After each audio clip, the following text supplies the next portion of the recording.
दिशोमगुरु शिबू सोरेन के निधन की खबर सुनकर शोक की लहर पूरे राज्य में दौड़ गई है। आपको बता दें, दिल्ली के गंगाराम अस्पताल में शिबू सोरेन लगभग 1.5 महीने से इलाजरत थे और उनका आज सुबह निधन हो गया। लंबी बीमारी के बाद उनके बेटे और मुख्यमंत्री हेमंत सोरेन दिल्ली में ही मौजूद थे। लगातार वो अपने पिता के स्वास्थ्य की देखभाल करने के लिए दिल्ली में ही मौजूद थे। उनकी पत्नी कल्पना सोरेन भी उनके साथ ही मौजूद थी। आज सुबह गुरुजी का निधन हो गया। उन्होंने गंगाराम अस्पताल में अंतिम सांसें ली हैं और बता दें आपको कि उनकी तबीयत इधर कुछ दिनों से थोड़ी सी नाजुक हो गई थी और ज़्यादा गंभीर हालत हो गई थी और इसलिए मुख्यमंत्री भी लगातार झारखंड में जब कोई बड़ी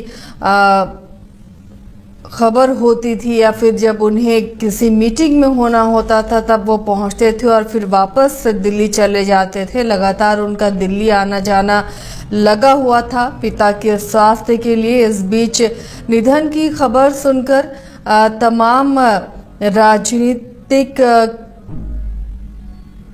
शख्सियत पहुंच रहे हैं दिलासा देने के लिए।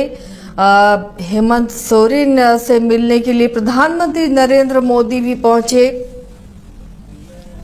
गंगाराम अस्पताल। उन्होंने शिबू सोरेन को नमन किया, श्रद्धांजलि दी। ये तस्वीरें आपको दिखा रहे हैं, दिल्ली की तस्वीर है जहां प्रधानमंत्री नरेंद्र मोदी पहुंचे। उन्होंने गुरु जी को श्रद्धांजलि अर्पित की। कल्पना सोरेन जो गुरु जी की बहू और हेमंत सोरेन की पत्नी हैं, दोनों बहुत ही भावुक हो गए। प्रधानमंत्री को देखकर दोनों रोते हुए नजर आए क्योंकि लगातार शिबू सोरेन की हालत बिगड़ती जा रही थी। काफ़ी गंभीर हालत उनकी हो गई थी। देखिए, प्रधानमंत्री नरेंद्र मोदी पहुंचे, उन्होंने कल्पना सोरेन को ढांढस बंधाया और मुख्यमंत्री हेमंत सोरेन भी प्रधानमंत्री को देखकर भावुक हो गए। और देखिए, ये तस्वीरें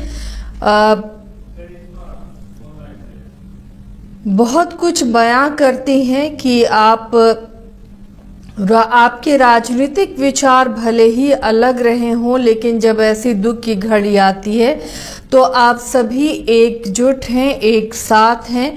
और इस दुख की घड़ी में प्रधानमंत्री भी पहुंचे, हौसला अफजाई की उन्होंने मुख्यमंत्री हेमंत सोरेन की, उन्हें सांत्वना दी और मुख्यमंत्री भी प्रधानमंत्री को देखकर काफ़ी भावुक हो गए। वो भी रोने लगे। पिता का जाना, पिता को खोना एक बड़ी क्षति होती है और किसी भी बेटे के लिए वो तस्वीर यहाँ भी नजर आई।